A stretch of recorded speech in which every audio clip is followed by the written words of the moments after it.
بە ئیبراهیمی کوڕی ئەدهەمیان گوت بەچی توانیت ئەو زوهد و دنیا بەکەم گرتنە بەدەست بێنی لە دنیادا؟ فەرمووی بە سێشت دنیا بەکەم گرتن و زوهدم بەدەست هێنا لە دنیادا. فەرموویان بەچی ئەو سەیانە کامانن؟ فەرمووی یەکەمیان تەماشام کرد قەبر زۆر تەنگ و تار و ناخۆشە، هیچ کەسێکیش نییە یارمەتی بدات، بۆ یەکە تەماشام کرد ئەگەر دنیا بەکەم نەگرم ناتوانم لەو قەبرەیە ڕزگارم بێت.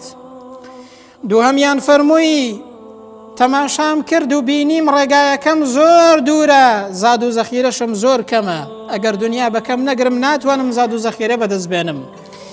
سێهەمینیان فەرمووی کە تەماشام کرد لە ڕۆژی قیامەتێدا پەروەردگاری ئاسمان و زەوی حکم دەکات، هیچ کەسێکیش نییە دیفاعت لێ بکات و بەهاناتەوە بێت، ئەگەر خۆت باش نەبی و کردەوەی باشت نەبێت دەی هیچ کەسێک بەرام دیفاعی پێلێ ناکرێ. بۆیە بەهۆکاری ئەو سێشتە توانیم کە دنیا بەکەم گرتن لەو دنیادا بەدەست بێنم و زوهد بەدەست بێنم.